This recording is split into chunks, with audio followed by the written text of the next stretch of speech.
Hello दोस्तों, आप सभी का CDP queen Himanshi ma'am channel पर स्वागत है। आज हम आपको सीटेट और यूपी टेट के लिए हिंदी बोली एवं उपबोली से संबंधित परीक्षा में अक्सर पूछे जाने वाले प्रश्नों को लेकर आए हैं। तो चलिए करते हैं शुरुआत पहले क्वेश्चन से आपकी। तो आज आपका पहला क्वेश्चन है ये, हिंदी का विकास किस अपभ्रंश से हुआ है?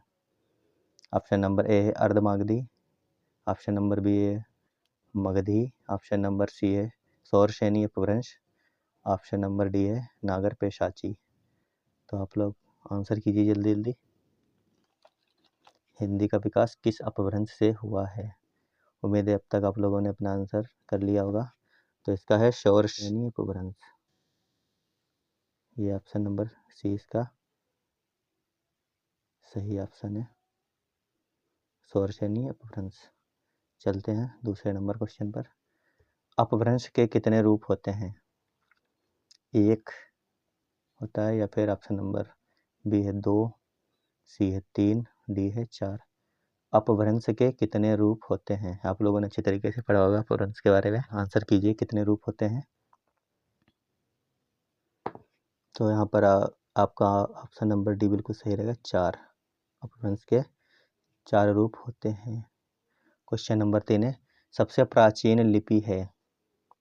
देवनागरी है, बी ऑप्शन है अरबी, सी है खरोष्ठी, डी है ब्राह्मी।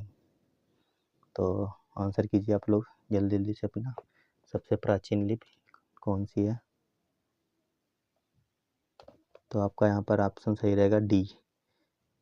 3 नंबर क्वेश्चन का option number D correct answer. Brahmi लिपि जो है वो सबसे प्राचीन लिपि है। क्वेश्चन नंबर 4 है, अशोक के शिलालेख किस लिपि में लिखे गए हैं? आंसर नंबर ए है ब्राह्मी, आंसर नंबर बी है खरोष्टी, सी है देवनागरी और डी है अरबी। जल्दी जल्दी से आप लोग आंसर कर लीजिए। अशोक के शिलालेख किस लिपि में लिखे गए हैं? जल्दी जल्दी से आंसर कीजिए। यहाँ पर आपका आंसर अब तक आप लोगों ने सेलेक्ट कर लिया होगा। यहाँ पे रहेगा आपका खरोष्ठी लिपि, बी वाला बिल्कुल सही आंसर रहेगा आपका। ये जो शिलालेख हैं अशोक के खरोष्ठी लिपि में लिखे गए हैं। क्वेश्चन नंबर 5 है, भारत में दूसरे नंबर पर सर्वाधिक बोली जाने वाली भाषा है? यहाँ पे पहला नंबर पे नहीं पूछी, पहले पर हिंदी है, सबको पता है, लेकिन क्वेश्चन को थोड़ा कठिन बनाने के लिए यहाँ पे दूसरे नंबर की भाषा या फिर बोली पूछी गई है। भारत में दूसरे नंबर पर सर्वाधिक बोली जाने वाली भाषा कौन सी है? आंसर कीजिए। पहला है हिंदी, दूसरा है बांग्ला, तीसरा है मराठी, चौथा है तेलुगु। जल्दी से आप लोग आंसर कर लीजिए। भारत में दूसरे नंबर पर सबसे ज़्यादा बोले जाने वाली भाषा कौन सी है? तो आप लोगों ने अब तक कर लिया होगा। यहाँ पर रहेगा बी बांग्ला। सबसे ज़्यादा दूसरे नंबर पर बोले जाने वाली भाषा है बांग्ला। क्वेश्चन नंबर 6 है, मानक भाषा किसे कहते हैं? मानक भाषा किसे कहते हैं? ऑप्शन देखिए। पहला है राजकाज की भाषा, दूसरा है भाषा का आद्रूप, तीसरा है देश की भाषा, चौथा है किसी क्षेत्र विशेष की भाषा। तो आप लोग सही आंसर कीजिए जल्दी से इसमें। मानक भाषा किसे कहते हैं? तो यहाँ पर सही रहेगा जो भाषा का आद्रूप होता है उसे कहते हैं हम लोग हैं मानक भाषा। ऑप्शन नंबर बी बिल्कुल सही है इसमें। क्वेश्चन नंबर 7 है, राजभाषा किसे कहते हैं? आंसर देखिए आप लोग। राजभाषा किसे कहते हैं? पहला है राजकाज अथवा संविधान की भाषा, दूसरा है किसी राज्य विशेष की भाषा, तीसरा है किसी देश की भाषा या फिर भाषा का आद्रूप। तो आप लोगों ने अपना आंसर अब तक कर लिया होगा। इसमें जो है पहला ऑप्शन बिल्कुल सही है।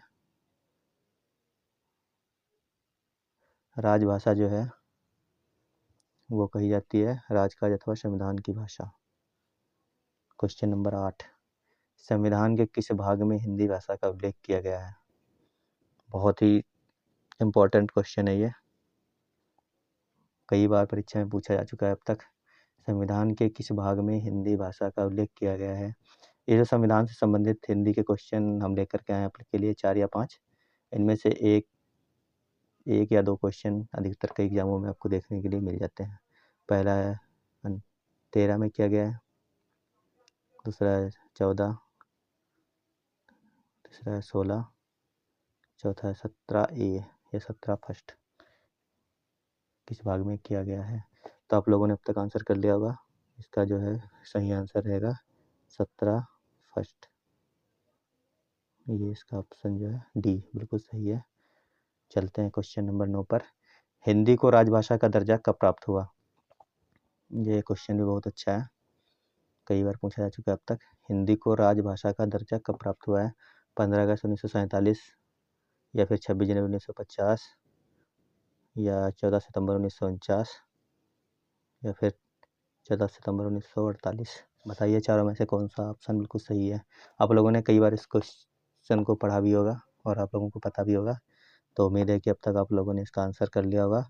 तो इसका ऑप्शन है 14 सितंबर 1949, यानी कि ऑप्शन नंबर सी कुछ सही है इसका। अब देखते हैं क्वेश्चन नंबर 10। हिंदी कार्यालय की भाषा होगी, ऐसा किस अनुच्छेद में कहा गया है। हिंदी कार्यालय की भाषा होगी, ऐसा किस अनुच्छेद में कहा गया है। ऑप्शन देखिए इसके, अनुच्छेद 342 या फिर अनुच्छेद 343A या फिर अनुच्छेद सिर्फ 343 है या फिर डी जो ऑप्शन है 249। तो आप लोग आंसर कर लीजिए जल्दी से इसका, फिर हम बताते हैं आपको इसका उत्तर। उम्मीद है अब तक आप लोगों ने इसका आंसर कर लिया होगा। हिंदी कार्यालय की भाषा होगी, ऐसा जो है वो अनुच्छेद नंबर 343A, यानी option number B right answer. Question number 12 है, कृष्ण या ब्रज से संबंधित भाषा है। कृष्ण या ब्रज से संबंधित भाषा है। पहला ऑप्शन दिया है अवधी, दूसरा दिया है ब्रजभाषा, तीसरा दिया है कन्नौजी, चौथा दिया है खड़ी बोली। तो आप लोग सेलेक्ट करिए अपना आंसर, फिर हम आपको बताते हैं इसका सही आंसर कौन सा रहेगा।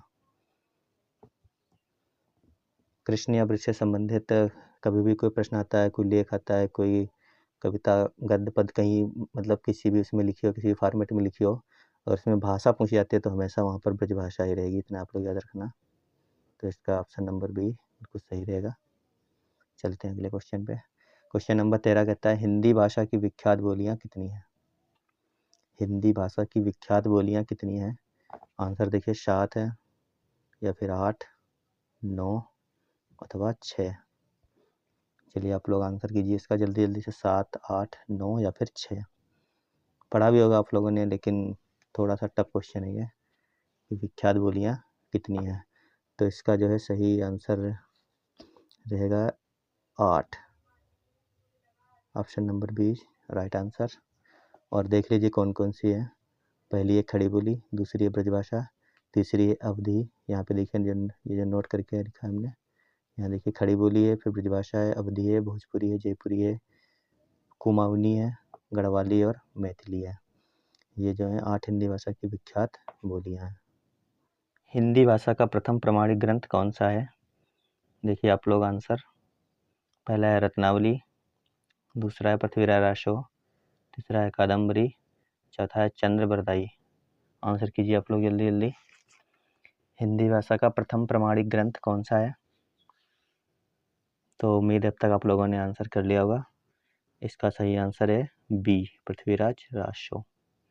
पृथ्वीराज रासो जो है वो हिंदी भाषा का प्रथम प्रमाणिक ग्रंथ है। चलते हैं अगले क्वेश्चन पर। क्वेश्चन नंबर 15 है, ब्रजभाषा का विकास हुआ है। ब्रजभाषा का विकास हुआ है, ऑप्शन देखिए। ऑप्शन नंबर ए है अवधी से, बी है सौरसैनी से, सी है मगही, डी है मैथिली। तो आप लोग आंसर कीजिए जल्दी जल्दी से। ब्रजभाषा का विकास हुआ है, तो इसका जो आंसर है वो सही आंसर रहेगा बी सौरसैनी। ब्रजभाषा का विकास सौरसैनी से हुआ है। अगला क्वेश्चन है, रामचरितमानस की भाषा है। रामचरितमानस की भाषा क्या होगी। ऑप्शन देखिए, ब्रजभाषा, अवधी, मगही, भोजपुरी। हमने आपको एक क्वेश्चन जो पीछे था कृष्ण से संबंधित, उसमें बताया था कि जहाँ पे कृष्ण से संबंधित गद्य पद्य का कोई भी लेख आ जाता है तो वहाँ पर ब्रजभाषा रहेगी। जहाँ पर वही चीज़ यहाँ पर होती है, अगर यहाँ पर राम से संबंधित कुछ भी आता है, चाहे गद्य का हो चाहे पद्य का हो, कुछ भी पूछे, अगर भाषा उसकी अगर भाषा के बारे में पूछता है तो हमेशा वहाँ पर अवधी भाषा ही रहेगी। तो यहाँ पर ऑप्शन नंबर बी आपका सही हो जाएगा। अगला क्वेश्चन है, विनय पत्रिका की भाषा है। अब देखिए विनय पत्रिका की भाषा क्या होगी। विनय पत्रिका की भाषा, ऑप्शन देखिए, पहला है अवधी, दूसरा है ब्रजभाषा, तीसरा है भोजपुरी, चौथा है खड़ी बोली। तो आप लोग आंसर कीजिए जल्दी से। विनय पत्रिका की भाषा होगी, उम्मीद है अब तक आप लोगों ने अपना आंसर कर लिया होगा। तो विनय पत्रिका की भाषा होगी अवधी। विनय पत्रिका किस भाषा में लिखी गई है? अवधी भाषा में। हमने अभी आपको बताया था कि राम से संबंधित कुछ भी होगा तो वो अवधी भाषा में रहेगा। क्वेश्चन नंबर 18, भारत के किस राज्य में कोंकणी खड़ी भाषा बोली जाती है? पहला है महाराष्ट्र, दूसरा है गोवा, तीसरा है कर्नाटक और चौथा है महाराष्ट्र गोवा दोनों जगह। तो आप लोग आंसर कीजिए इसका, भारत के किस राज्य में कोंकणी खड़ी बोली बोली जाती है। जल्दी जल्दी से कीजिए, थोड़ा सा टफ रहेगा आप लोगों के लिए। तो इसका जो है सही आंसर रहेगा महाराष्ट्र और गोवा दोनों जगह। कौन सा रहेगा? महाराष्ट्र और गोवा दोनों जगह। ये है ऑप्शन नंबर डी। राघड़ी बोली कहाँ की है? राघड़ी बोली कहाँ की है? दिल्ली, हरियाणा, चंडीगढ़ या फिर उत्तराखंड? आंसर कीजिए आप लोग जल्दी जल्दी। इसका राघड़ी बोली कहाँ की है? पहला दिल्ली, दूसरा हरियाणा, तीसरा चंडीगढ़, चौथा उत्तराखंड। तो इसका आंसर, सही आंसर रहेगा आंसर नंबर बी, हरियाणा। राघड़ी बोली कहाँ की है? हरियाणा की है। अगले क्वेश्चन पर, क्वेश्चन नंबर 20 है, हड़ौती बोली कहाँ पर बोली जाती है? हड़ौती जो बोली है वो कहाँ पर बोली जाती है? तो इसका आंसर आप लोग कीजिए। पहला ऑप्शन है गुजरात, दूसरा है राजस्थान, तीसरा है मध्य प्रदेश और चौथा ऑप्शन है बिहार। तो जल्दी से आप लोग देख लीजिए अपने ऑप्शन और एक ऑप्शन आप लोग अपना चूज कर लीजिए, हड़ौती बोली कहाँ पर बोली जाती है। तो अब तक आप लोगों ने अपना आंसर चूज कर लिया होगा। तो हड़ौती बोली जो है वो ऑप्शन नंबर बी राजस्थान की है। काफ़ी फेमस क्वेश्चन है, कई बार आ चुका है परीक्षा में। चलते हैं आज के अंतिम क्वेश्चन की तरफ। आज का हमारा अंतिम क्वेश्चन है, भाषा का क्षेत्रीय रूप क्या कहलाता है? जब कोई भाषा किसी क्षेत्र विशेष में बोली जाती है तो उसको हम क्या कहते हैं, ये पूछने की कोशिश कर रहा है इस प्रश्न में कि भाषा का क्षेत्रीय रूप क्या कहलाता है? उपबोली कहलाता है, बोली कहलाता है, भाषा कहलाता है या फिर उपभाषा कहलाता है? आंसर कीजिए, आप लोगों को पता भी होगा। उम्मीद है अब तक आप लोगों ने अपना आंसर सेलेक्ट कर लिया होगा। तो इसका सही आंसर है बी, ऑप्शन नंबर बी है बोली। भाषा का क्षेत्रीय रूप बोली कहलाता है। Thanks for watching.